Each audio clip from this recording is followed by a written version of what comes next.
I'm here in London to talk about something very important. You ready?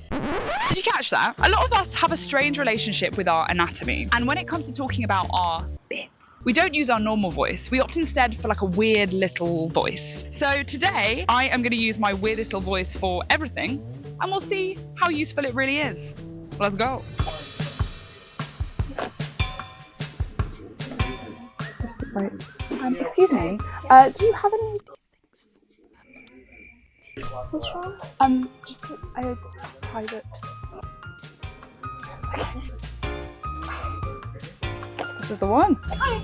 Sorry. Can I just get a what? Oh, cider? Yes. Sure. Yeah. It's not going very well. Hiya.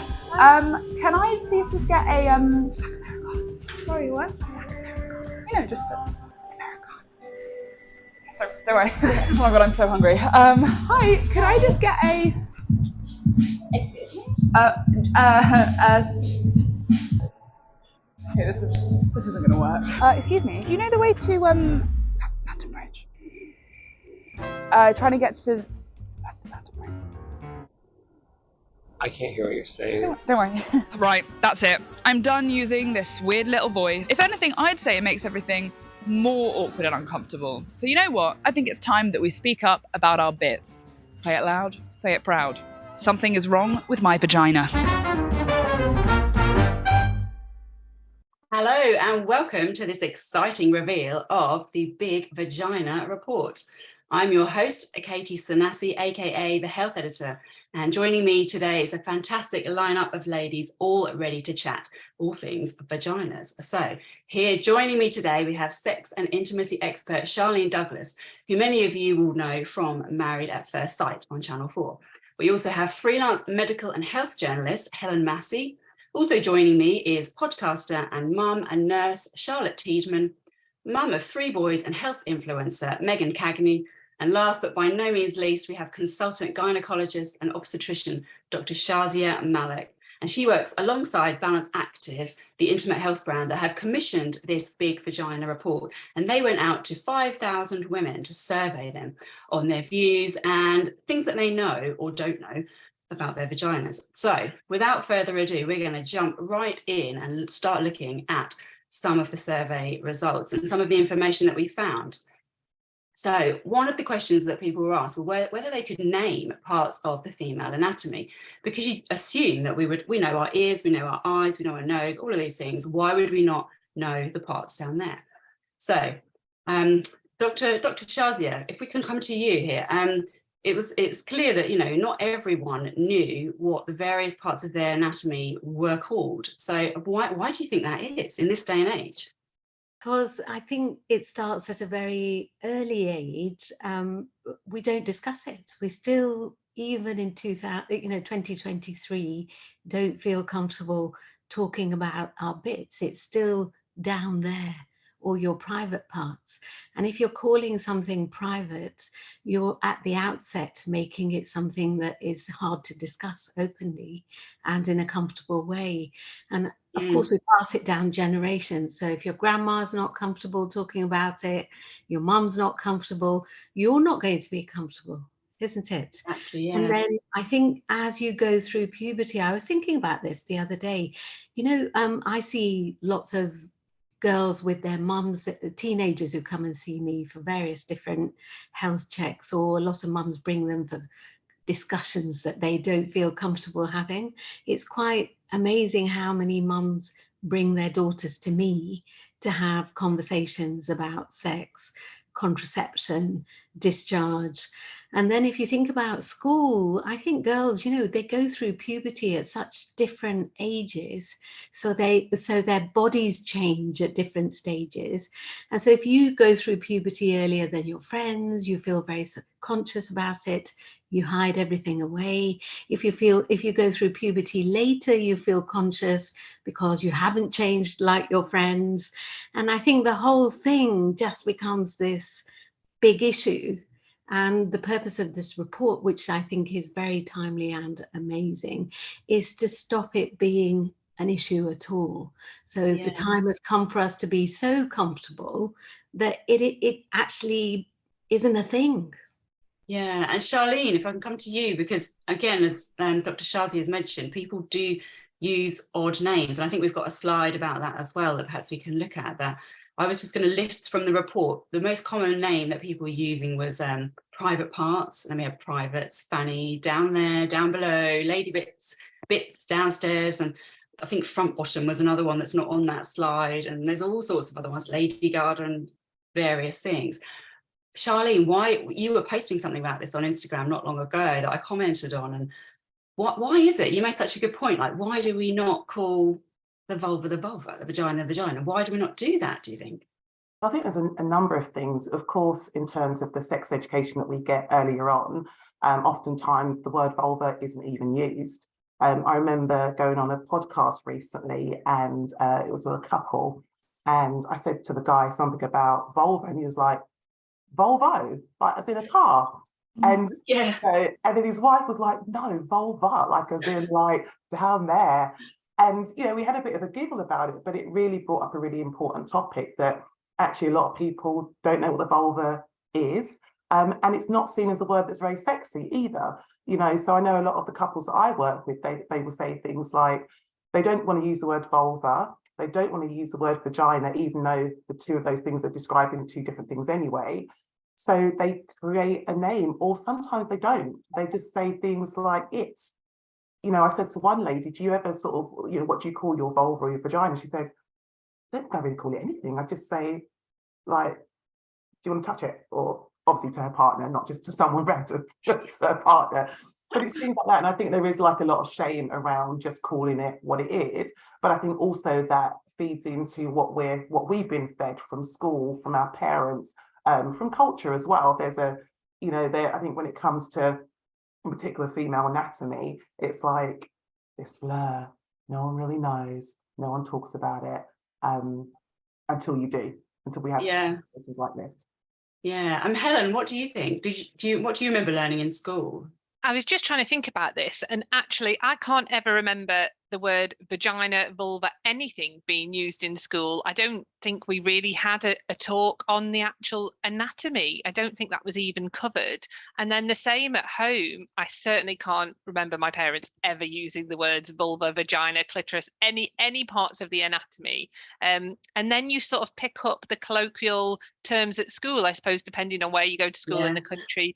I remember at school for us, it was fanny. That was the main one that was everybody used. So yeah, I just don't think that education was ever there. And then generationally, it's just not passed down. Yeah. And I do think actually that in terms of, they are trying to change that and correct that now in terms of education. I've got a son who's only 5 at school, and I went to the school to find out a bit more about what they would be teaching. And they do want the kids to learn now the correct terminology. And a lot of that is actually linked into safeguarding, because they're very hot on that. And they want children to be able to communicate properly with teachers and people that are caring for them about, because if they don't know the proper terms and they say, oh, someone touched my son, and they say a funny word, you don't know, well, what are they referring to? So that's kind of all built into it as well there. But thinking about when I was at school, we had the period nurse. I just remember the period nurse coming in secondary school, but that was all very functional talk. And then probably one thing in primary school, but again, it was all very functional, of like, here's how babies are made and blah, blah, blah. And not really an awful lot about particularly any symptoms and things that can happen to that area that changes as you get older. And Lottie, can I come to you? What do you remember being taught anything in school? Yeah, so like Helen said, I don't remember ever hearing the proper names of it at all. And at home, I felt like there was very much this stiff upper lip of, we don't talk about it, we don't talk about it. And for us, it was called a foof or a chuchi, which I believe is like Spanish, because we've got some Spanish cousins, and it was never spoken about. And even periods, I remember when I came on my period for the first time, I was in a dance production, and I texted my mum like, oh my God, like I'm in this dance production, what do I do? And she pulled up and she literally threw the pads out of the window and just kind of went. And I was like, okay, what do I do now? And it was just very much this, like, we don't talk about this, you kind of deal with it on your own. But now I think we're really lucky to be in a society and a time where we are becoming much more open, and I'm really happy for that for my daughter, so that she can be able to experience it much more openly. Yeah, I definitely do think it's changing. Megan, what do you think? I mean, what's been your experience? So what I can really remember is, you know, the boys and the girls being split, and that being such a like exciting thing. Like, why are the girls going on their own for this lesson and the boys are going on their own? But one thing that's really stuck in my mind from like childhood is I came home from school, and obviously I've learned that word that day, and I found it incredibly exciting. And I've got an older sister, and I kept saying it to her, like, ow, that my vagina. And my mum was like, no, like that's enough now. And I think that's the exact thing. Like, it's they just weren't to be used, them words. And like, obviously, because I knew I was kind of getting a little bit of a reaction, and I've just learned it and it's all new, that has probably really stuck with me, because I've probably struggled with the real names. Like, it's something that I've worked on. Like, I would typically probably not use that. So yeah, that's one thing that's really stuck with me from like education and childhood. And it's an interesting point you bring up about separating the girls from the boys. I mean, do we think that schools should do that?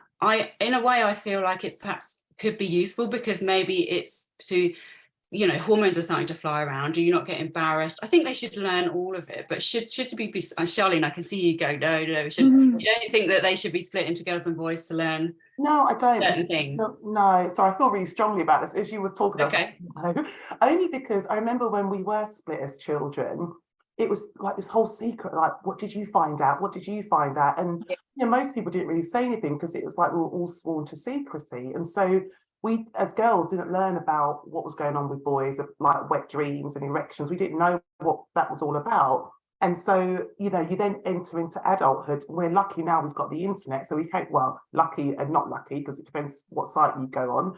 But, you know, you just don't know. So I just think, yeah, put everyone together, allow us to learn all of the information. And also, and I know teachers have a really difficult job anyway, but I think it's also how they teach it as well. If they appear uncomfortable, then the students will be uncomfortable. If they're using words that aren't reflective of what they should be using, then that kind of then projected onto the kids, and then follows us through into adulthood with this kind of discomfort around penises and vaginas and vulvas and clitorises and sex and intimacy and reproduction, all this stuff that is a minefield for so many people. It's a really good point, actually, because I do think that both sexes should learn about the other too. You're right, it could be seen as all a bit secret. And although I suppose I was thinking of it perhaps in terms of an embarrassment. I mean, girls might not want to be they might not want boys there to be talking about something. I don't know. Perhaps I think there's definitely room for both in a way. Perhaps, what do you think about them? Maybe parents feeling awkward. Do you think perhaps this should be mostly done in school, or this needs to be in tandem, really? Do you think schools could help empower parents a bit more to, you know, to give them more information? What do you think? Like, Megan, I'll come to you. Yeah, well, I do think it would be good to be like both, because I mean, your parents, it's relatable for you, isn't it? That's who you live with. They should be like one of your biggest comforts. So coming from them, whereas obviously a teacher is kind of like another parent, to be honest. But no, I'd say it's probably as important that it's coming from both places, because I've always felt awkwardness about anything like that, especially with my dad. Obviously, anything comes on the TV, I don't even know where to look. But also, he also does not know where to look. It's actually, as I've gotten older, it's so funny, like seeing him literally look and not know what to do. But yeah, I think both is so important for children. You know what, though? I'm actually excited to have these chats with my daughter, because because of the bad experience of school, of like not really getting all of the information. I'm excited that I get to be the one that empowers her and gives her all of the information, so that she's like going into adult life like fully armed with everything. So yeah, I'm excited. Dr. Shazia, as well, coming back to you, because you said at the beginning there that a lot of people, when they come to see you, are just embarrassed. I mean, what do you think there is this barrier there between some parents being able to communicate this and feeling awkward around this to their children? What would help them, perhaps?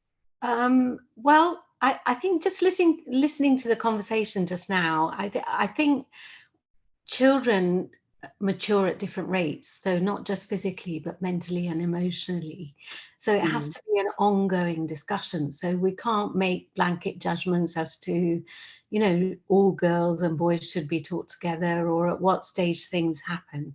I think what we need to normalize as a society and understand is it's an ongoing conversation with our children. So it starts at a young age, but it always has to be age appropriate. And it's not our role to make any child uncomfortable. So I also don't feel comfortable with forcing things down, you know, children's throats, even as teenagers. I think sometimes we forget that it's okay to ask children permission or to ask them what they feel comfortable with and what they feel ready to discuss. So for me, I think education about your anatomy or sex or intimacy should be something that's available at school. For example, you could have sessions at school where children can drop in when they feel they want to learn something, when they feel ready to do it in a mixed environment. I mean, these would be my ideas, you know, for education. So I don't believe in sitting everybody down in a classroom and deciding this is the day that we're going to talk all about this. It's got to be an ongoing conversation. It's got to be done with respect, and it's got to be done at the right pace for each child. I feel quite strongly about that. Actually, can I just come in and say something here, Katie? Sure. Just in Yeah, response sure. to Dr. Shaz's comment.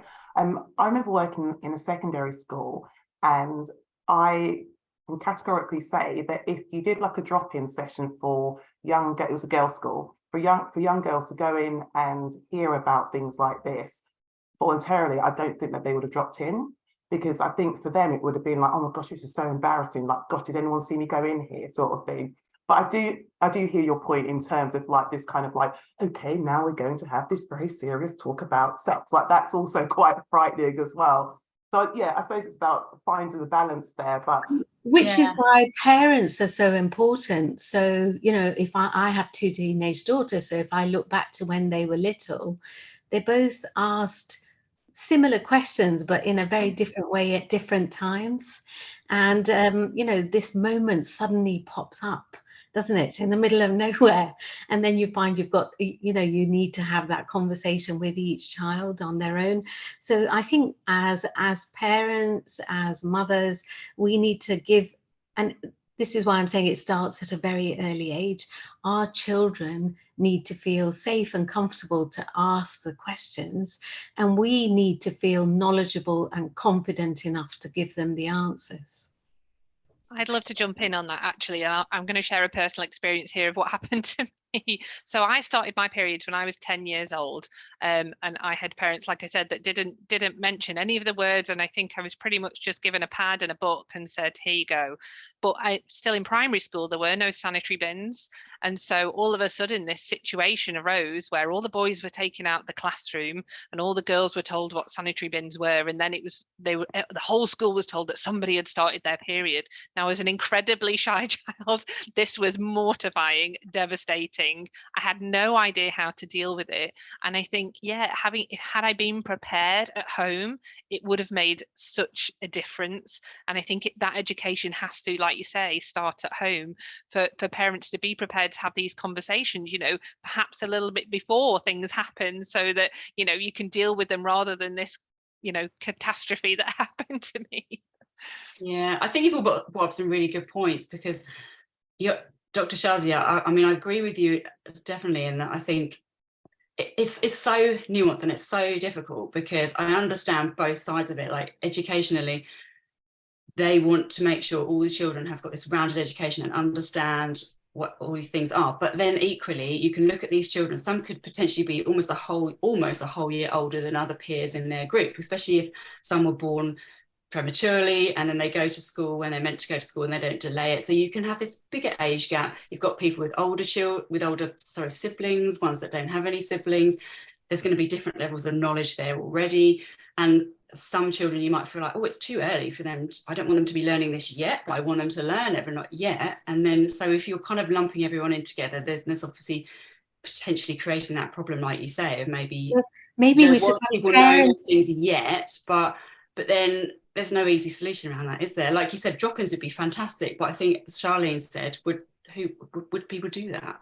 So I think maybe it's maybe allow parents to access knowledge, you know, so maybe we should be teaching parents before we should yes, be teaching the children, isn't it? And it's a bit like periods, Helen, you were bringing that up. So periods shouldn't be a disaster. They should be a celebration.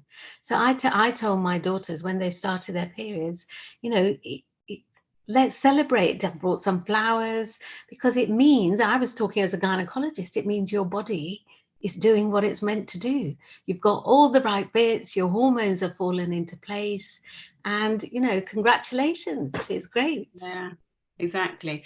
And actually, I want to just move on to the next slide that we've got now, because that sort of ties in with this, and that 45, because I think a lot, even the children that do learn the names for the different body parts and how everything's work, I don't think many parents or schools are talking about discharge, because again, it's who wants to talk about that openly. Again, it could feel a bit, or we need to be changing that so it doesn't feel awkward to talk about, because as the report came up with, 45% reported that they have experienced their vagina secreting a discharge that they had no idea how to identify on its own. So although we're not talking sort of blood now, which is obviously a period, you know, how it's something we need people to address. So it says that in terms of education, almost 2/3, so 65%, said they were confident that they could accurately name the parts of the female anatomy, but then 28% weren't very confident.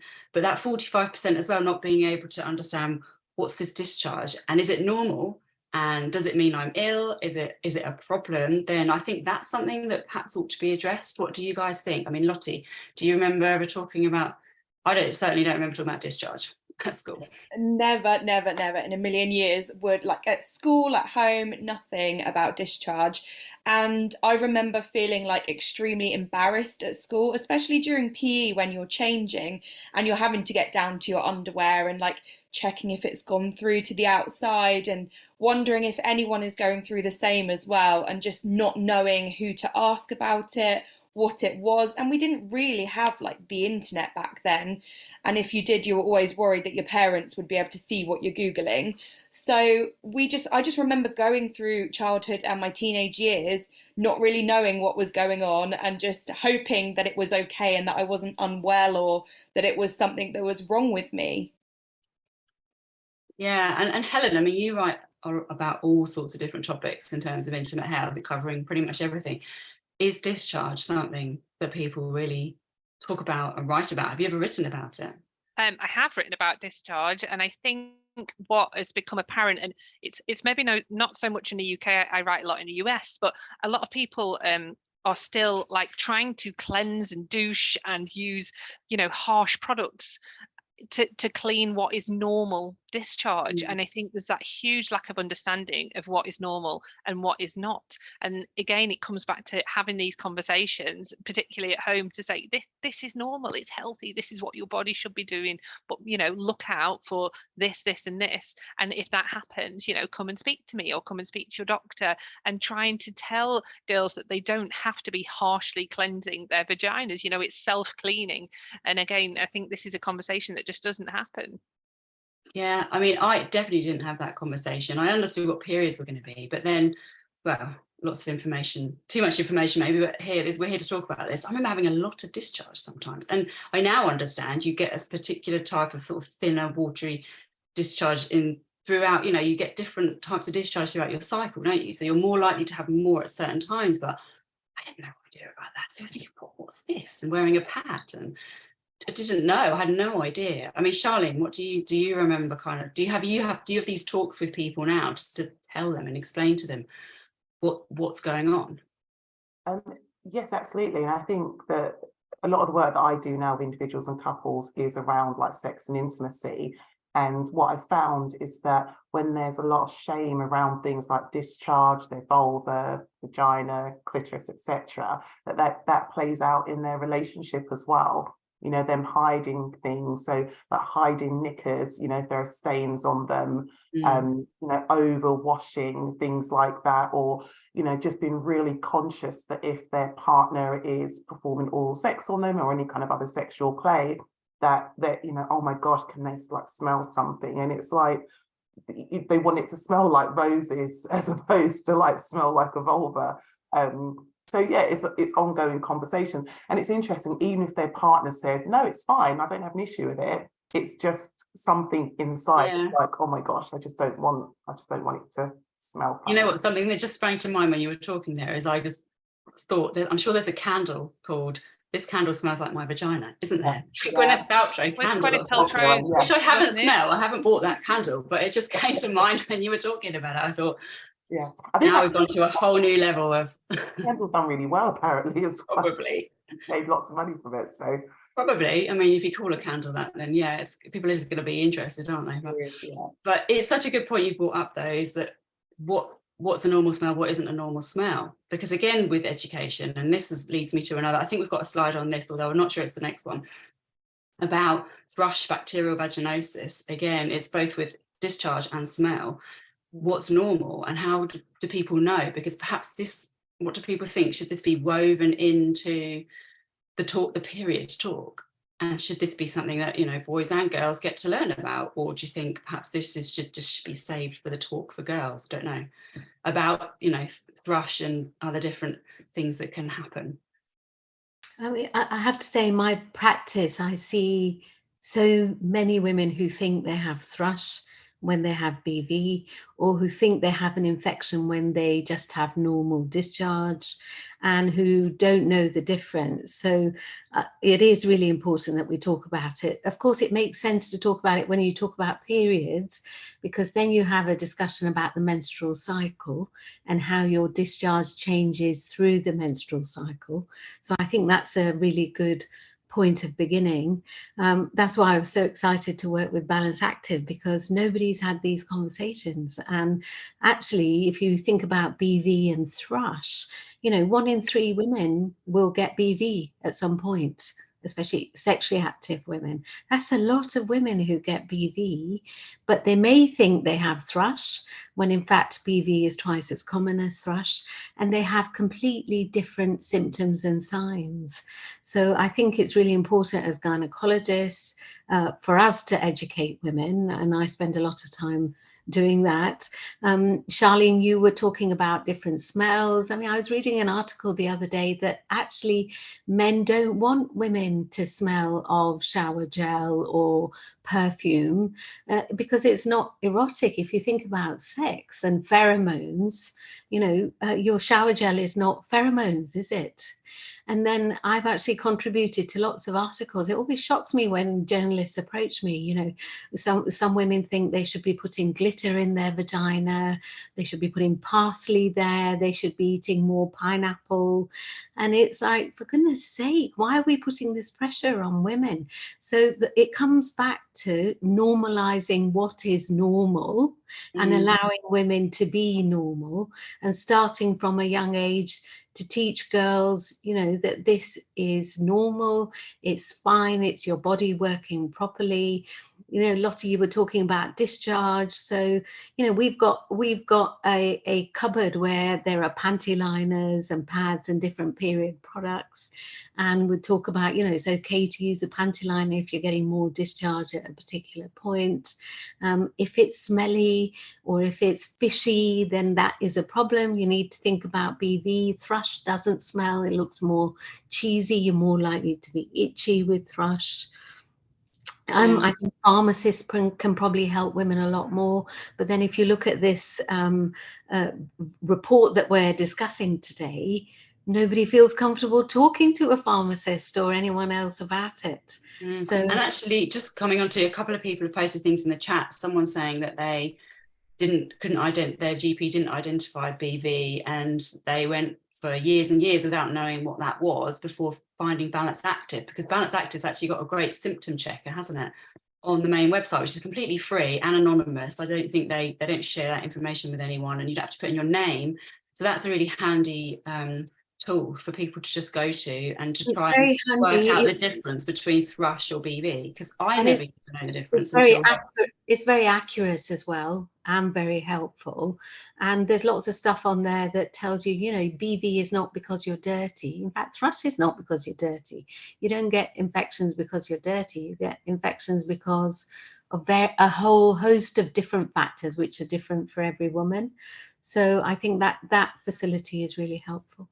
Yeah, definitely. And so, I mean, this is all kind of tying into the theme of sort of embarrassment, really, moving on to sort of education into people just feeling embarrassed, because a lot of the stats that came out from the report really indicated that people don't feel comfortable talking about these topics. So one of the stats was if asking for intimate products from behind the counter, 21% of people admitted they would whisper or use a lowered voice, which goes back to the video that we watched at the introduction, where the lady was kind of making fun of the fact going into shops going, but that's kind of what a lot of people would do, because they wouldn't feel comfortable to go into a shop. And I guess that all ties back in with the stigma, perhaps people not wanting to admit that they think perhaps there's something going on with down there. I mean, Helen, what do you think about do you find this a lot in terms of when you're writing and interviewing people? Is it a lot of people saying, "Oh, I don't want to talk about that"? I don't know. Absolutely. And I think a lot of this comes back to the language and the lack of understanding as well, because often people might not know the right words of what they want to ask for or what exactly it is they need. And then that brings a new type of embarrassment that I'm not really sure, and how much detail do I go into, and am I using the right words, and is it thrush, is it BV? I mean, I probably don't think I heard about BV until I was well in my 20s, and had no idea and wouldn't have known what to go and speak to a pharmacist about or what to ask about. And I think, again, if people can understand the terminology and use simple things like the symptom checker, they might feel a little bit more confident to then go in to speak to a pharmacist. But perhaps I know some pharmacies have private areas, so you could say, can I just speak to somebody, and then at least you're then removed from the shop front situation to be able to have that conversation a bit more confidently. So I know that a lot of pharmacies are introducing that now, which certainly helps. Yeah, and Megan and Lottie, have you ever sort of had experiences of feeling embarrassed talking about this? Do you talk to people close to you about the topic of, because there was another slide later on of sometimes people don't even want to talk to their friends about it, which I found strange, because I thought surely you just share stuff with your friends. But yeah, I'm unapologetically open about everything now. But I remember back when I was younger, I would really hide everything, not talk about it, just try and deal with it on my own, and go to the pharmacy at a really quiet time to get whatever I needed. But now I will just talk about it. But I think, as Helen was saying, luckily our pharmacies near us have got private rooms that you can go into, and I did see a young woman go into one recently. So I think that's great that they're introducing those for the people who maybe don't feel confident enough to just kind of say it in an open shop. Yeah, and actually, if I can just bring in the next, there's a slide around just before I come to Megan. There's a slide that we've got talking about 56% of people fear being judged, basically 56% of 18 to 24-year-olds and 59% of 25 to 34-year-olds said they fear judgment, which is why that there's a stigma around the discussion relating to women's private parts. So that's obviously going to be putting a lot of people off even going to speak to potentially even a GP or a pharmacist. Megan, have you got any thoughts around that? Yeah, so it's certainly come with age with me, but I am typically now a massive oversharer, where I sometimes have a conversation and I think, why have I just shared them details of my life? Like, they can be ridiculous. But I feel a lot has stemmed around like having children. That has been a big change for me. So typically I would have kept a lot to myself. I wouldn't have discussed even these things with my friends. But since having children, and obviously you go through, it's not so glamorous, is it? There's this discharge all over the place, like, since then. Yeah, modesty kind of goes out the window really at that point. Fine with most people. But I think a lot of that is age and experience. Obviously, I've had 3 children now. I know what's coming. And yeah, I think a lot of that it just comes with time. But that doesn't help young girls or young boys at that time when they need the help. I guess you can't just say it's going to come with time. We need to work on why does it only come with time, kind of thing. Yeah, because there's a slide, I think, I don't know if this one's next, but I've got 42% would be mortified talking about their private parts with their close friend, whether it's discharge, STIs, or just common problems such as thrush and BV, which I found quite shocking, really, because I sort of overshare a bit too, really, and I would just share this stuff with my friends. So it surprised me that not many people would. I mean, Charlene, can I come to you? I mean, is this, I guess, playing into your work as an intimacy expert, I guess you get this a lot, people not wanting to just talk about any of these things. Yeah, I suppose people just don't. I was thinking about my own experiences, and my sister is 18 months younger than myself. So we would share things, but even that would be really quietly. We'd share a double bed. So we'd be like whispering to each other about like, oh, Deb, like this is what I found and this is what happened. What do you think it is? And we'd like sort of diagnose each other. But in terms of talking to other friends, we never did. And I think the more we have conversations like this, the more we talk about it on social media, and we know that a lot of young people go to social media to get advice and to find out information. I think it will just normalise these conversations. We spoke a little bit earlier about BV, and I know when I had it, I had it for a while, and I only really went to the doctor when it became unbearable, where it was like, gosh, this smells, someone can smell it somewhere, and it's like, I need to just go and check it out. And I had the easiest appointment with the doctor, and I was so relieved afterwards. So I think more talking about it, sharing about it on social media will hopefully help people to feel more comfortable talking and discussing things like this. And going back to what Helen said previously as well, I had BV in my very late 20s, but I didn't know at the time. I just assumed it was thrush because I'd heard of that. And I think I tried an at-home thrush treatment at the time, which didn't work, and then did end up going to a GP. Just remember them saying, oh, it's this. I was like, what, bacterial vaginosis? Never heard of that before. So it is going back to that sort of, once you sort of get over the embarrassment, because eventually, like you said, you've got to, if there's something happening, you've got to speak to someone. But then realizing I didn't even know what this thing was. What's the BV, bacterial vaginosis, as someone said. I hope I pronounced that correctly. And also someone's just posted in the chat as well that there don't seem to be any solutions other than antibiotics. And I know they're, bacterial antibiotic resistance is a thing, and some people are worried about taking multiple courses of antibiotics. And I think it's great that Balance Activ has a product, and perhaps Dr. Shazia, you can tell us a bit more about that doesn't contain antibiotics. Exactly. So you don't have to have antibiotics, and repeated antibiotics actually is not a good idea because it messes up what we call the vaginal microbiome. So your vagina is full of millions and millions of bacteria which keep it healthy. And what happens when you get BV is that the balance of those bacteria is upset, the pH of the vagina gets changed, and that's why you then get bacterial vaginosis. Quite a scary name, isn't it? Bacterial vaginosis.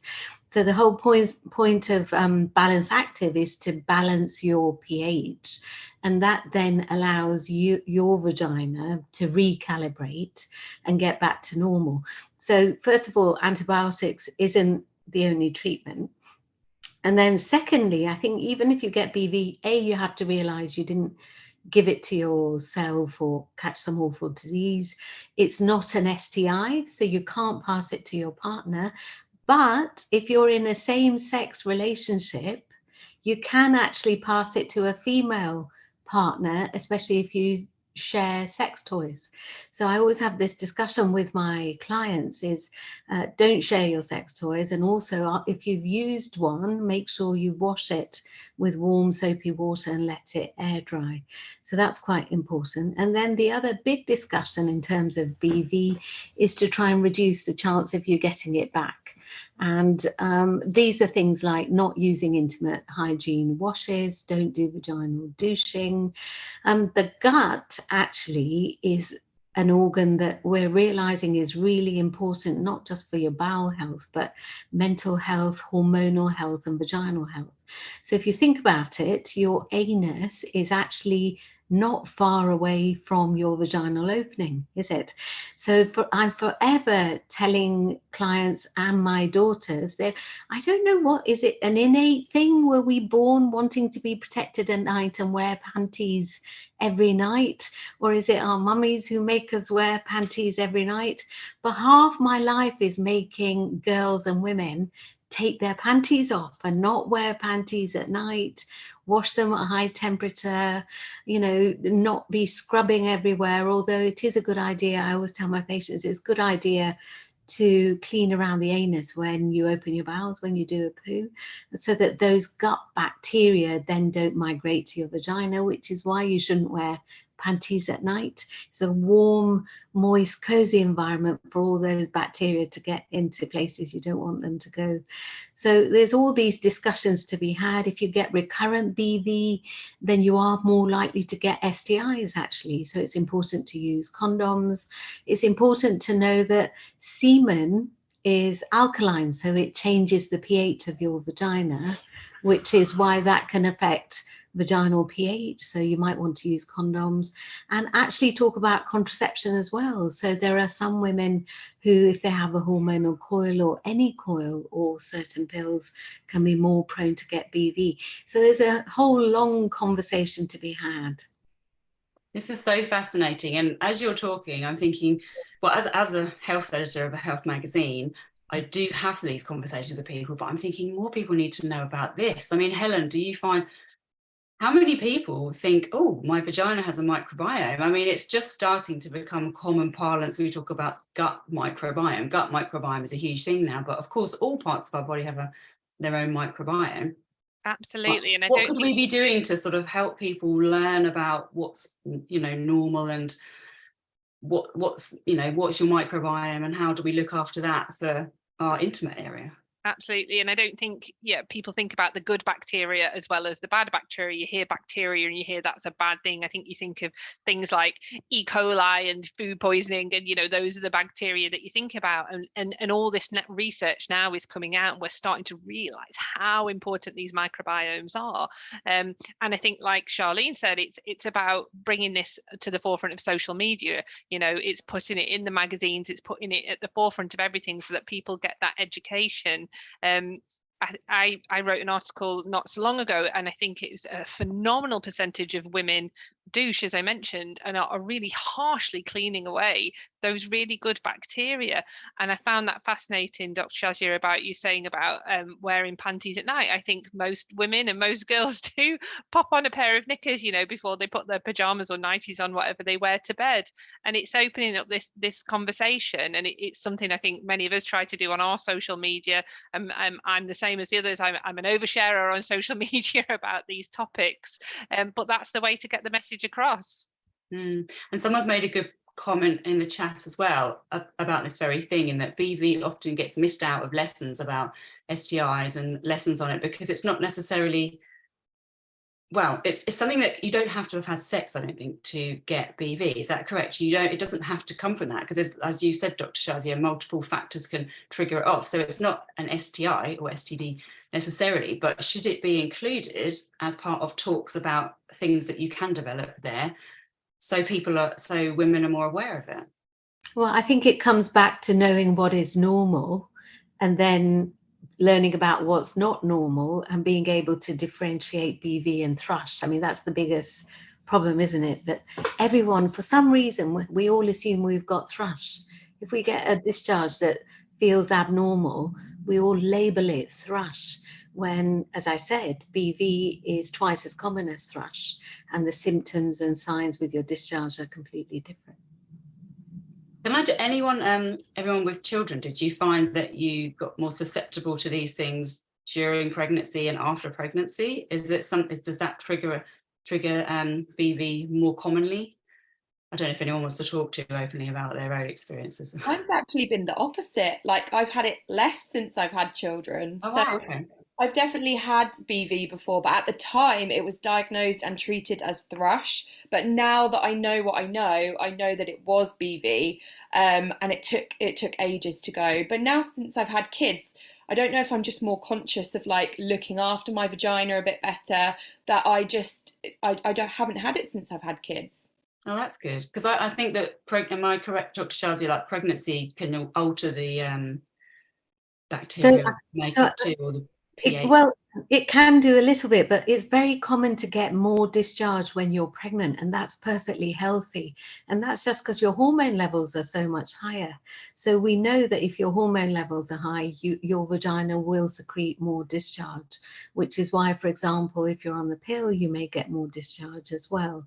So I think part of the education that we keep coming back to is knowing that when you're pregnant, you are highly likely to get more discharge.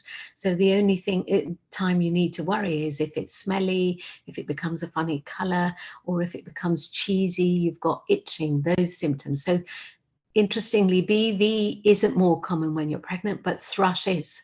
So you're more likely to get thrush when you're pregnant. It's very, very common, and it doesn't mean you've done anything wrong, and it's easily treated.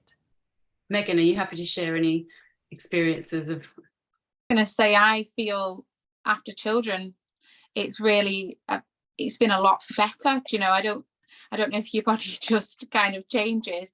But obviously during pregnancy, it is important to know that them levels are going to increase, especially towards the end.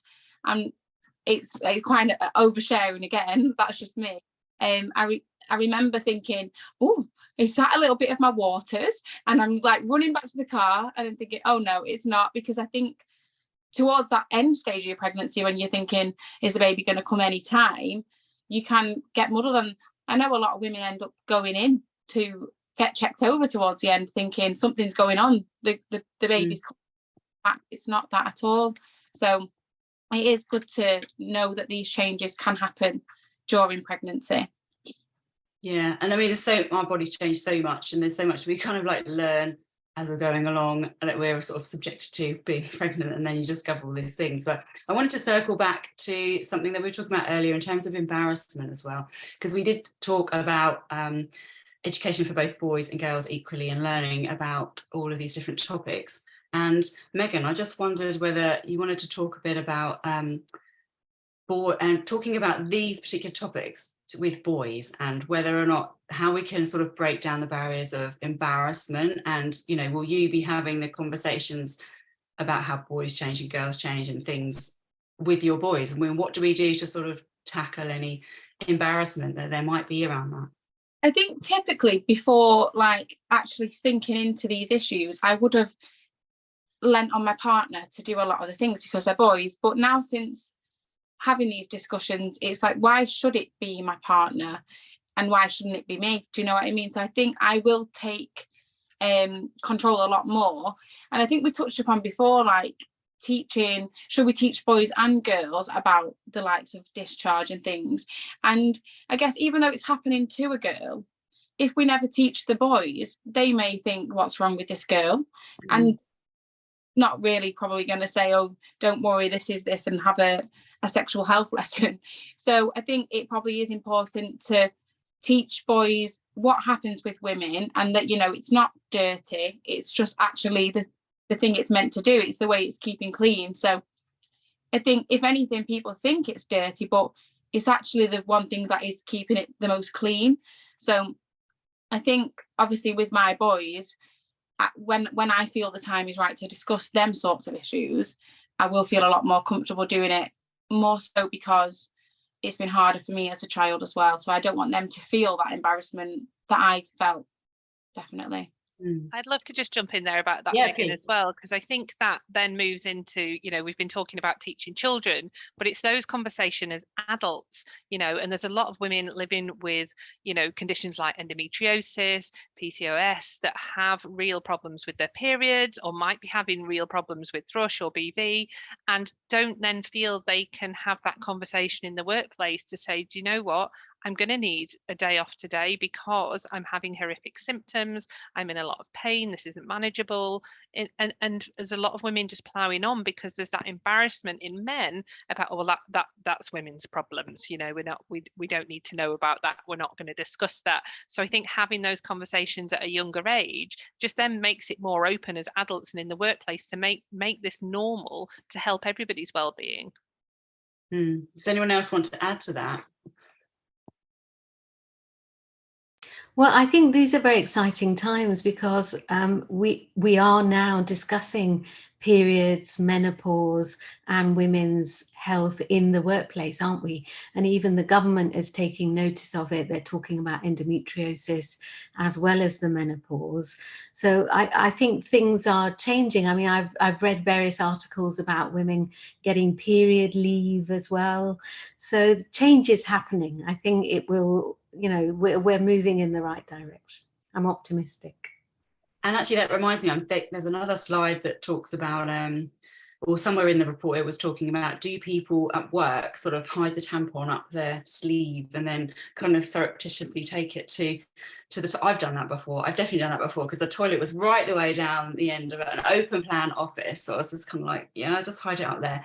Should we be doing that? Or, I mean, I'm not suggesting we sort of swing it around going, hey, look, but you know, what are your views? Has anyone worked somewhere where they have felt embarrassed to do that, or should we be just not worrying about it and just, you know, walk with it normally? Lottie, what do you think? I'm a nurse, so I work with predominantly females, and so as you can imagine, we're just all very open about we're syncing our periods, who's on their period today, does anyone need a tampon? So it's quite open, but I can imagine in a bit more of a mixed environment, people would feel kind of more inclined to hide that they are on their period, and that's where they're heading to go. I don't know. I mean, speaking as a woman, I don't feel I have to advertise that I'm on a period. I don't need to, you know, wear a badge saying I'm on my period. And actually, I'm not sure I want anyone to know, or I want my period not to matter to me or anyone else. So I don't know. I don't feel I have to advertise using a tampon or a pad. Certainly for my daughters, I've given them little pretty, you know, zip up bags that they can keep in their school bag or their locker. So it's really easy then to take that to the loo and change your period product. I don't know. I think there's a fine balance, isn't there? That's a really nice thing you mentioned, actually, Dr. Shazia, because wouldn't that be great if perhaps, I don't know, that was tied in with what school does as education? They give or gift each girl a nice little pack and say, here are some products. And I don't know, that might be something. Well, it's exciting times now that there's more products. There's period, you know, pants and pads and reusables, and it's, you know, it's not having to navigate a tampon when you're very young. There's so many different choices now, and I think that's a really exciting thing for girls nowadays. Yeah, that's a good point too. Charlene, what you were going to say? So just to add, I think that there's a difference between privacy and secrecy. And I think that there are environments where privacy is required when you are on your period. As Dr. Shazia said, you know, I don't want it to be announced as I'm in a boardroom that, you know, I'm just going to a toilet because I'm on my period. I don't think that's the environment where they necessarily need to be aware of that as such. But I think it's just, I suppose, internally us recognising environments where it's quite okay to, you know, to have an open discussion about things like this, but the environments where actually it's important for it to also be private as well. Yeah, I mean, we want people to ultimately feel comfortable and relaxed and not feel embarrassed about something that's happening to them and feel any shame. I mean, that's the whole point really of all of this, isn't it? Just to sort of normalise conversation. And someone's just posted in the chat as well a nice comment saying, my son, who's now an adult, has grown up wanting to know about women's bodily function so he can better understand as well as help and support. I have those discussions with him. He's 21 now. So that's fantastic. And that it would be great to sort of hear that across the board, wouldn't it? That's ultimately what we're aiming for. Can I just say, Katie, I think a lot of the misinformation comes from, dare I say it, some relationships that people have had in the past, like some of the men, where it's like, oh my gosh, what is that? And then as a result of that, you know, in heterosexual relationships, then women are like, oh my gosh, like this is something I should be ashamed about. But I think the more we know in terms from a factual point of view about our bodies, the more we can kind of challenge that and say, actually, that is quite normal. And I think that's where we want to get to. Exactly. Can I Hence just why jump in there as well? Oh yes, yeah, sure. Just because I have these chats a lot on my podcast, and I had someone on a little while ago who said that their daughter had gotten on the school bus and had leaked through onto her school skirt, and where normally boys would, you know, laugh and be like, oh, what's that on your skirt? A little boy had come up to her and given her his jumper to wrap round her waist to cover it. And I just love that. And I love that the person who's commented in the chat, her son would now have like had that kind of attitude towards periods and will just be really accepting and understanding of it. Yeah, that's really nice that people, I mean, I must be honest, I don't know if I overshare too much with my son, but I don't try to hide. I mean, I don't want him particularly seeing me putting a tampon in necessarily, but I equally don't hide it from him if I just forget to lock the door, to be honest. So he just constantly runs in on me when I'm on the toilet. And sometimes I'm changing a pad or you know, there's some blood there, and he's seen it a couple of times and gone, what's that? And I say, oh, I'm on my period. And then we move on because he's not that interested. And I haven't really gone into depth as to why I'm having a period yet. But I just thought, well, you know, I get sometimes I sort of think, oh, it's a bit much there. I don't want him to see that. But again, I'm not sort of trying to go, oh, no, don't come in, because then it's just making it part of this is my life. This is what happens to me. And I've never tried to sort of hide anything from him. So, but that's just me. I know some people will probably like, lock the door. No, I'm not advocating people necessarily do what I do. But yeah, what do anyone on the panel, Megan, I mean, what do you've got boys running around, do you hide it from them, or do you kind of? Well, I'm lucky enough currently, because I've had that many clubs together and breastfeeding, I'm very lucky I don't need to deal with it. And then after my second, it wasn't very long, and then the third one was coming along. But I think rather than it becoming a big thing one day, like, what is that? It's talking to them in the correct language that's appropriate to them, so that it doesn't all of a sudden just be like an issue. Like they know that. So my little boy Oscar, he's 4. He's very aware of the differences between like a man and a woman. When, say, if he sees me in the shower or he sees his dad, and he will mention it. And I guess it's just guiding them through in the correct way and building on that knowledge, so that it's not just when they're a certain age you say, right, this happens and this happens. If it's just a gradual thing, I think that is a good thing really to do with children. That's what the approach I'll be taking with mine. I think as you said there as well, Katie, like it normalises it. I've got 3 small children who are saying constantly run in and out the bathroom and you can't avoid it. And I've done the same and said, well, you know, I'm just on my period, and they're really not bothered. And then it's just like, okay, and out they run, and they don't care. But if you try and hide it, or you make it a real problem, no, get away from me, no, I don't want to talk about this, then of course they're interested, aren't they? And they're like, well, what is it I can't know about, and what is it, and let's make it a big deal. Whereas if it's just part of everyday conversation, when you come to have those conversations when they're older, it's just normal. Like, it's just not something to be ashamed of, and it's not something that they have to hide. Yeah, exactly. And you know, tying this all into, perhaps, I mean, I was not putting it all onto teachers, it's not just their job, but perhaps in the sex education curriculum they could be covering a bit more about some of, you know, things that aren't currently included, because to make it less sort of just functional. I don't know, I'll find out more about it, I suppose. My son's going through school and we'll learn what he's learning. But yeah, I mean, Charlene, do you think that they should be adding more around you know, more around periods, or more around things that can happen that, you know, potentially like thrush and bacterial vaginosis, and think to make children aware? Or is that too young? Should we leave that to little teenagers? Yeah, I think, you know, yeah, as Dr. Shazia said, you have to make it age appropriate, don't you? But one thing that I have experienced with women that I've worked with is women that have come to me with issues around intimacy. When we look back at when they started their period, if their experience was quite traumatic, that has played out in how they see sex, how they see their body. Are they hiding the parts of themselves from their partner as an adult? So it all kind of interlinked. So I think it is helpful. It would be helpful if in schools they would talk more about all of what happens. I say all, I know there's lots to go through, and normalise it. But also I think teachers probably and parents have to do the work on themselves to feel comfortable to teach it as well. And, you know I made this point earlier, but I feel like there's something there about, the projection. If you're listening to something that feels uncomfortable, then you're going to feel uncomfortable. Yeah. And I remember when my dear mother told me about periods, I was in the middle of watching Home and Away, and she was like, I need to talk to you and your sister about something after this. And it felt like, oh, okay, this is serious. And it was like a real serious talk, although I'm very grateful for the talk, because soon after I started my period, I knew exactly what to do. So although it was a bit uncomfortable, her talking about it, actually I was really prepared. And there were friends that I had that weren't prepared. They didn't know what was happening. They didn't know what the pain was, what the blood was. They weren't prepared at all. So although it's a bit uncomfortable, I think it's a necessary conversation to have. Yeah.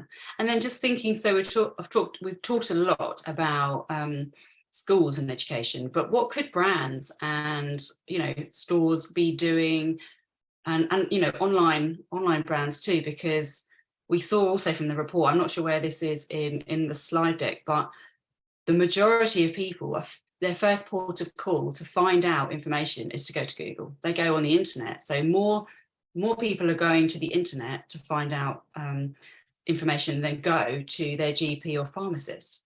So what could brands be doing, or what could we have online to help people, do you think, find out more about this? I mean, Dr. Shazia, I know obviously working with Activ, they're doing quite a lot in this space. So I think that's why I was so happy to take part in this particular session this morning, this is such a big step. So all the things we're talking about really, I think, boil down to knowledge and confidence for women, don't they? And so taking this step to find out what women know or what they think they know. So I was interested in that figure where, what was it, 60% were very confident that they knew their anatomy. But if I go back to medical school and everything I've seen since medical school, which unfortunately was a very long time ago, so people think they know their anatomy, but when you actually ask them the questions and ask them to point to different organs or where they are, the reality is that they probably don't know as much as they think they know.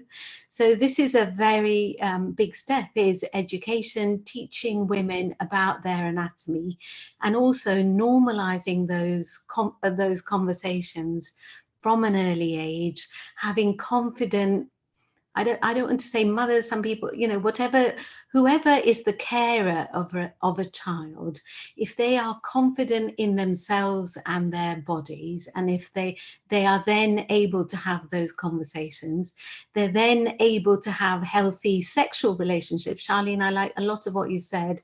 They lose the secrecy bit of it, the lack of confidence bit of it.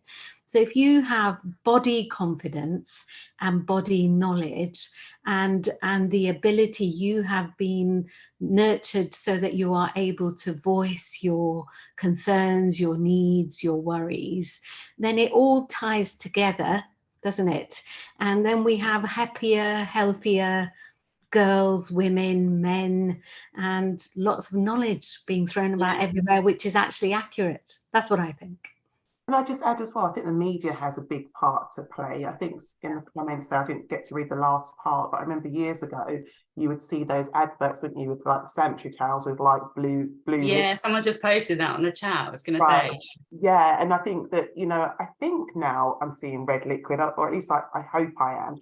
But I have to say, even as a sex therapist, that it's still in me when I sort of go on like social media, see social media posts where there's like some sort of period post. Like there was a post recently where a woman had like some white knickers on and like a red like blood patch, and it was like, I suppose it was supposed to sort of shock, sort of create a reaction. But I noticed, I suppose as a therapist, I'm always analysing everything to include myself. I noticed my initial reaction was like, oh, it's a bit much in it. And I'm like, well, why am I even thinking that? Like, why are we not normalising it? So yeah, media, social media, there's still a lot more, I think, work to do, but we are definitely getting better. I definitely think it's good if we're moving away from seeing panty liner with like a nice little blue dribble down the middle. Because it's like, well, why would they go for that? I mean, I guess they thought just having actual red was a bit too graphic. But actually, what you've just said just reminds me of, and I don't know the name of the person, but I think there was someone that actually ran a marathon, possibly a London Marathon, who, I don't know if you call it free bleeding, possibly, who was on their period and doesn't use any sanitary wear, so they just bled. And that obviously made headlines. And I can't remember, I don't know if anyone on the call can remember who it was, but I guess doing it and not feeling embarrassed about it, saying, well, this is, I mean, that's quite full on, that's quite to that extreme of, you know, not wearing any sanitary wear, but that I guess helped to get it more into the conversation, isn't it? Sometimes you need a shocking thing to bring it into the forefront, to get people to start talking about it and going, well, this is actually a real thing that's happening, and not like pretending it's not and pretending it's blue or something like that. I mean, Helen, in the stuff that you write, are you seeing it, you know, more normalized now, just periods as a normal thing, whereas in the past it was a bit shh?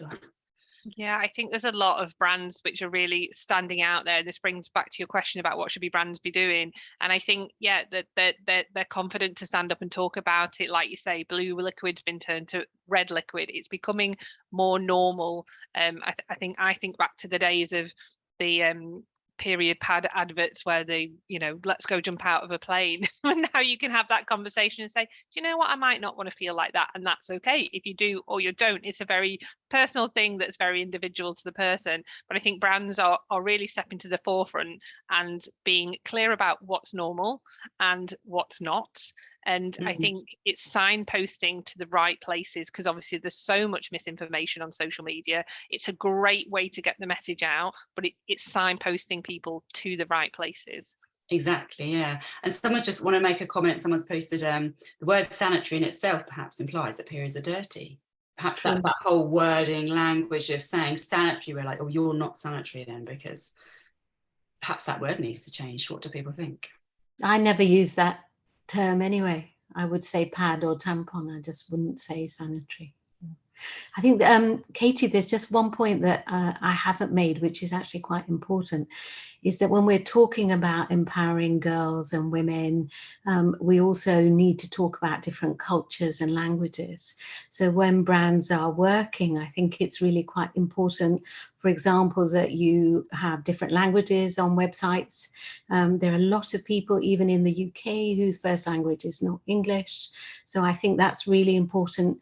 Speaking as somebody from an Asian and a Muslim background, I think, you know, the way you have conversations or the way you bring women in, you know, has to be considered. So one size, if I can say, when we're talking about period products, for example, one size really doesn't fit all.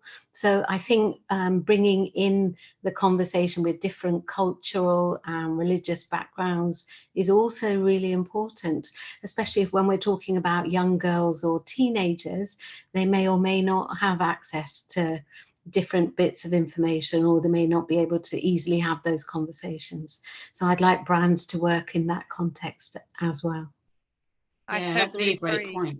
Yeah, I was just going to say the language really matters, and the simplicity of the language too. If you look at the UK, the average reading age I think is 8, and that's very normal. And so it's having brands that break it down to be very simple so that people can understand it. You know, sometimes there's a lot of scientific language in there, or a lot of different words that people might not understand. So I think that's a really important part of getting the language across as well.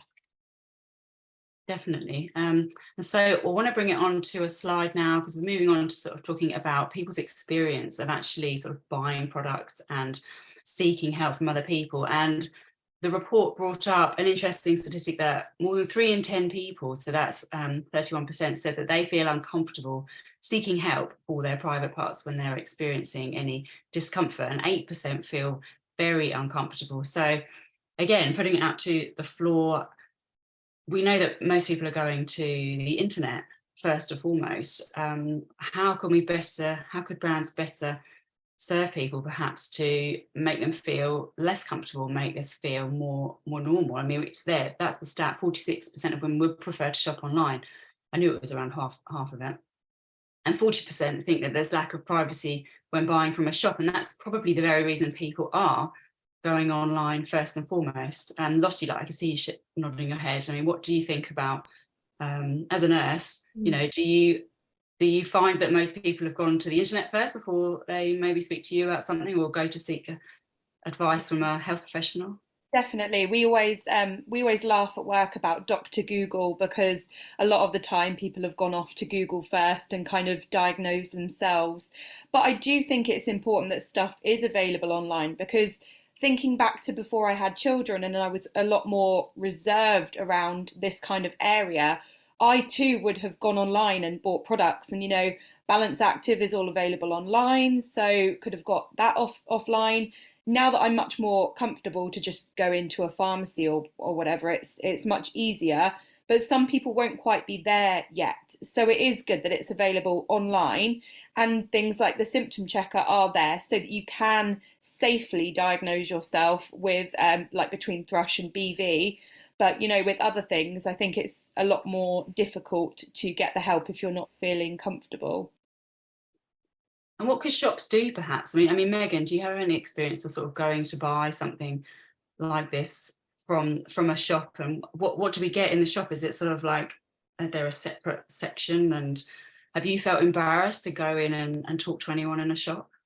We're going back a long time now, but I definitely would have been embarrassed, and I definitely would have been whispering it. I also would have been waiting until there was no queue. I would strategically probably be, say, a little pharmacy. I'd be browsing, pretending I'm looking until there's nobody else in the shop. So I do think that the whole thing of having a private room is probably one of the big key things that shops need to be doing, because although we need to try and help people to feel comfortable, that's not going to happen overnight. So we need to do what we can to support that. So I would say that's the main thing, really. I guess you could even probably have like different words for products, but it just gets a little bit complicated, that. So yeah, I'd probably just say a private area for them to go into and discuss. That's what I think. Yeah. And perhaps there ought to be sort of more, I don't know, I've sort of been thinking about this, thinking, well, okay, if people have put off going into a shop, do people perhaps need to go to, because you get sexual health clinics, don't you? I mean, I used to go there to get a pill, and then they would give you you got various leaflets there. Perhaps that's another way, because it's not being in a shop with a load of members of the public. You've gone there for a health reason to fight, and you could find out some information from them. I feel like when you're at like a sexual health clinic, you don't even feel as bad sometimes, because you feel, well, everyone else is here for that as well. So you don't feel like the odd one out. So that I would much prefer to go there than I would to local pharmacy and speak to a pharmacist. So yeah, I think it's all about not feeling like the odd one out sometimes. That's important for people. I think as well, social media as it is at the minute, like especially like influencers sharing their experiences, people love that at the minute. People love to feel that they're relating to someone.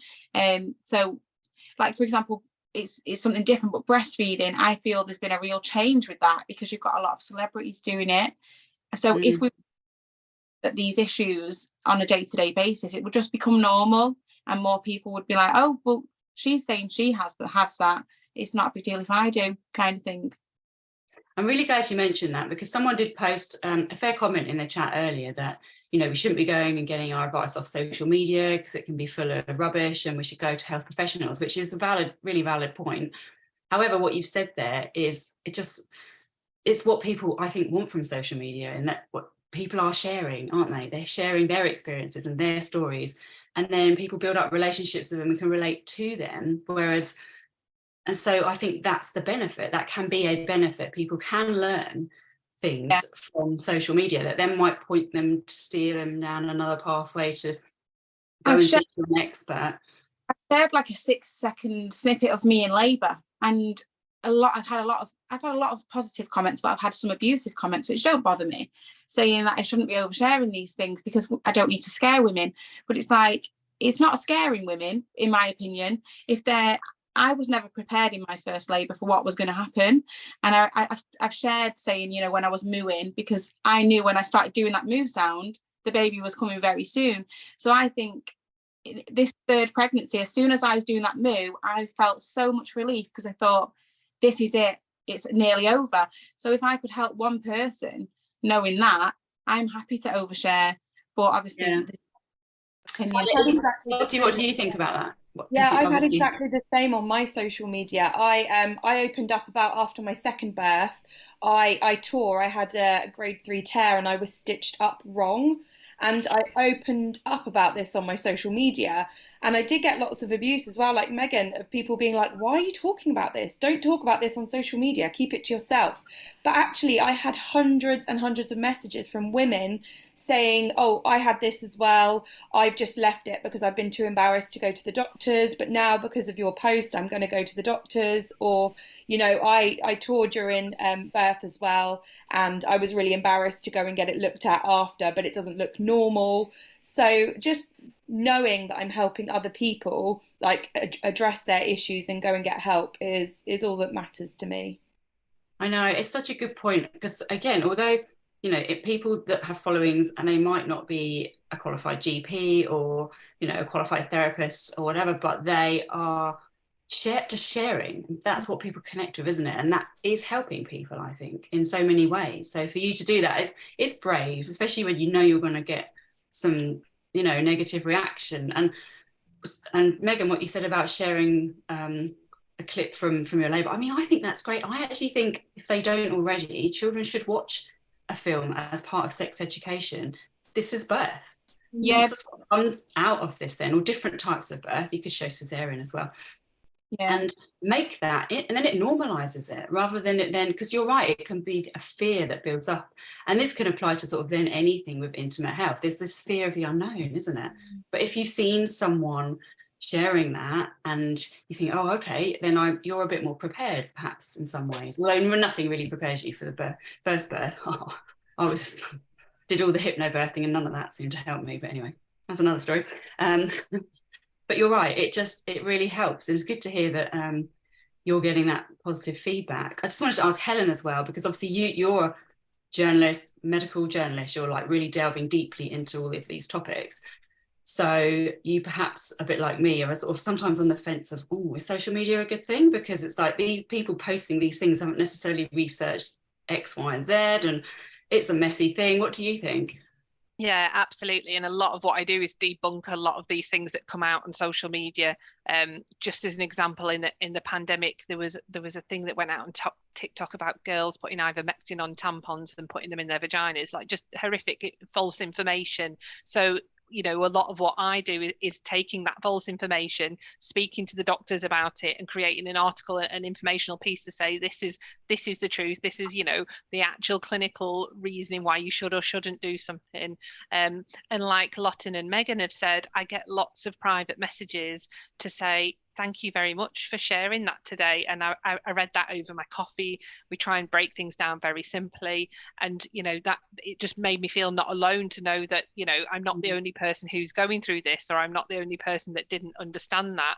And I write about men's health and sexual health as well as women's health, and the same for men. I get lots and lots of messages to say, yeah, do you know what, I thought it was just me, but that's made me feel a bit more confident to go to my doctor now. And I always try and back everything up with the clinical advice and with support from the clinicians there. So I think any type of positive information that supports people is a really good thing. Thank you. And there's just a couple more stats that I want to share, because we're almost coming to the end of the time. I can't believe the time has just flown past. I knew it would. I have to do it again. But in terms of experience, we've got 44% of people that are just saying they're not confident in knowing what the symptoms would be for bacterial vaginosis. However, 76% believe they would be able to identify thrush. And I know we did touch upon this earlier, and Dr. Shazia, I don't know if I can come to you, because there might be some new people that have just joined the webinar that weren't here right at the beginning. Would you just be able to give us a brief overview of the differences and what people can look out for to know which is which, and maybe mention the symptom checker? Sure. So I think, as I said earlier, a lot of women assume they have thrush because that's the word that they've heard, when in fact they've either got nothing or they've got BV. So if you've got BV, your discharge is more likely to be thin, watery. Often there's a fishy odor, maybe a bit grey. It's not often associated with itching or discomfort. So that's BV. Whereas with thrush, it probably doesn't have much of a smell, or not an unusual smell. It's more likely to be excuse me, people describe it like cottage cheese. So clumps of cheesy white discharge, and often associated with itching. Both actually can cause pain when you're passing urine, but they are very different kinds of discharge. One doesn't have a smell, the other one does. BV is twice as common as thrush. I think a lot of women don't realise that. A third of women will have BV at some point. It's not just sexually active women, it's more common in your sexually active years, but actually the incidence goes up after the menopause as well, because the vaginal lining becomes thinner, you have less secretions and therefore less protection, which is why Balance Activ are doing this work. I think rather than having pseudo experts online, it's good to have websites where you've got proper facts and figures so that you can find out and try and reach a correct diagnosis and then access treatment. Brilliant, thank you. And also, shockingly, a quarter of women aged 25 to 34 said in the report that they would actually miss work if they were experiencing a strong vaginal odour, which is just makes you think, gosh, there could be so many people missing work just because of this, and they're not sure what's going on. And so, does anyone have anything to add? I just like to say, I think it's a very lonely place to be when you have symptoms and you don't know what it is. And, you know, although we say, you know, some negative things about the internet, to some extent, I wish I had the internet when I was younger, because there was other, you know, other than that, there wasn't, you know, there was nowhere to go, was there? So you literally had to just hope the symptom went. And for things like BV and thrush, you know, thrush being, you know, extremely itchy, you get to a point where you're just like, I'm just going to have to get some help here, you know. So yeah, the internet isn't great in so many ways, but in a way I'm glad it's there, that people can have potentially platforms like this as well, that they can find out more information, more helpful information about what they could be experiencing. Absolutely. I mean, I certainly think there should be more events such as this one to kind of share information and sort of break down taboos like we're trying to do, and get more people involved in the conversation, for sure. I just want to come on, we've got a couple of questions. I've been touching on some of the comments that we've had as we've gone through the webinar, but somebody has asked a question around mental illness and depression, and whether that can actually have an effect on your vaginal microbiome. I don't know if Dr. Shazia, you could address that and share with us whether mental well-being does have any impact on.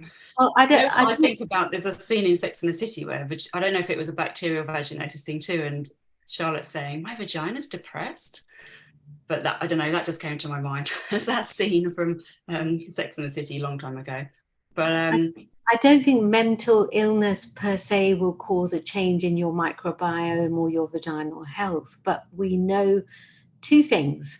One, if you have a problem with your vagina or discharge or something that you are really worried about but haven't sought help for or being able to access help for, that will definitely contribute to poor mental health, because you'll be anxious, you'll be worried, you'll lose confidence, it will affect your relationships. So it can definitely work the other way around. And we also know that gut health, we talked about this a little bit earlier, and your microbiome in your gut, there's a lot of data now that healthy gut bacteria has a big impact on your mental health. And we know healthy gut bacteria can also affect your vaginal bacteria. So therefore, looking at your microbiome overall comes back to mental health and vagina, but having poor mental health shouldn't affect your vaginal health as such, but it may well work the other way around. Okay, thank you. And somebody else has posted not a question as such, a sort of more observation of, they've got twin girls and how different things were with buying products for them from when they were young and starting their periods, and talking about how we've got so many different products now. There's got the Moon Cup and the period pants, which we've touched on before. So there are so many other things now that people can use, which is great. They've mentioned as well at the end of their comment that their children go to a school that have intersex toilets, so obviously everyone using the same ones.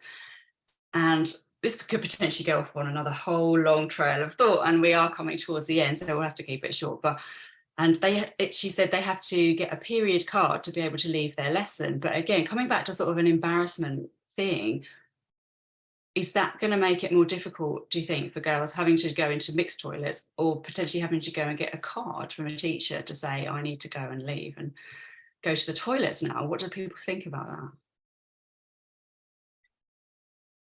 I'm not too sure about the. Who's speaking? Oh, go on, Megan, carry on.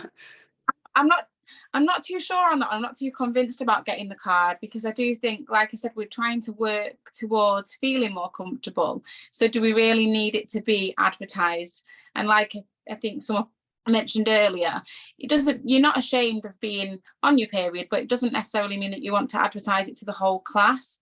So I'm not too sure I would be keen on that idea personally. But also, if you just need the toilet, you should be able to go to the toilet whether you're on your period or not. Like, just let them go to the toilet. Can I just say, just the difficulty with that, just in defence of teachers, although I'm not a teacher, just remember working in schools, you get like, well, the girls I used to work with, if they didn't want to be in the lesson, they'll be like, Miss, I need to go to a toilet. And it's like, okay. And then the second person's gone in as well. And it's just a sort of gossip. And it's really, I think it's really difficult sometimes for teachers to know when someone just wants to actually go to a toilet or when they're just messing around. And I think that this is like an ongoing issue. I remember when I was younger, like, you know, I was a little bit naughty sometimes, and I'd be like, oh, I'm going to go to the toilet. And it was just to mess around, to chat with friends. And then you'd get like a teacher that would say, like, come out, and we'd say, oh my gosh, like, I can't believe you've come in the toilets. And it's just so difficult for teachers. I don't agree with the period card though. I don't think that's very helpful. But I think it is definitely an ongoing discussion with teachers and with schools about how to make sure that people that want to go to the toilet do go to a toilet, but also to make sure they're not messing around as well. It's a difficult balance. And of course, there are stories where girls wanted to go to the toilet, teachers have said no, and then the blood has gone everywhere, and it's really embarrassing for them. So yeah, I mean this will probably be a whole debate around. I know. But yeah, that's another whole avenue of thought. But thank you so much, Charlene, and actually thank you to all of you. Coming to the end of the time now, and I knew it would just fly through, because there's stuff we didn't even touch upon, so we'll definitely have to get together and do another one. But it's clear that we just need to carry on this work and continue with the education and continue sort of busting myths and taboos and make discharge more normal. That's what I'm going to take away from this. That's not in the conversation enough, so we need to be posting about discharge. Lovely. But I just wanted to say thank you all so much for joining us, and thank you so much to everyone at home for tuning in. If you want to find out more and read the Big Vagina Report in full, it will soon be posted to the Balance Activ website, which is balanceactiv without an e on the end.com. You can also follow the brand on Instagram, which is @balanceactiv. And I've been your host, Katie Sanassi, aka the Health Editor. I'm on Instagram too, @the Health Editor. And also I'd love it if you would like to check out Toxonte magazine, which I edit. We cover perimenopause and menopause in every issue, and I'm definitely going to be focusing more about intimate health and all the stuff that goes on with our private parts, having had this amazing discussion with all these lovely ladies. So just wanted to thank you all again so much for being here, and we really hope that you can join us again soon. Bye for now. Bye.